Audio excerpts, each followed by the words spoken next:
నీ మూవే చెయ్యి.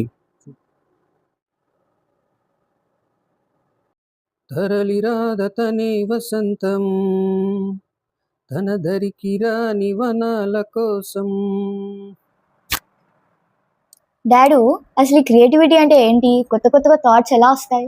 క్రియేటివిటీ గురించి తెలుసుకోవాలంటే ఫస్ట్ మనం ఉన్న నాలెడ్జ్ని డివైడ్ చేసుకోవాలన్నమాట.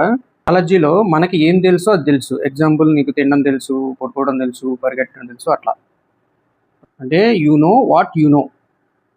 సెకండ్ కేటగిరీ ఏమొస్తుందంటే you know what you don't know. Example car driving ఒకటి ఉందని తెలుసు, బట్ నీకు రాదని కూడా తెలుసు. సో ఇప్పుడు ఏంటంటే నీకు ఏం తెలుసు అది తెలుసు, నీకు ఏం తెలియదు కూడా అది తెలుసు. ఇంకొక ఏరియా ఉంటుంది, అదే ఫైనల్ కేటగిరీ. ఇక్కడ క్రియేషన్ అనేది ఉంటుంది అనమాట. అదేంటంటే బ్లాక్ స్పాట్ అంటారు, బ్లైండ్ స్పాట్ అంటారు, ఏదైనా అనుకోవచ్చు. ఈ కేటగిరీలో ఏంటంటే నీకు ఏం తెలియదో కూడా నీకు తెలవు. You don't know what even you don't know. ఏదైనా సరే సృష్టి అనేది శూన్యం నుంచే అవుతుంది. కాబట్టి మన కామన్ పీపుల్ ఏం చేయాలి అంటే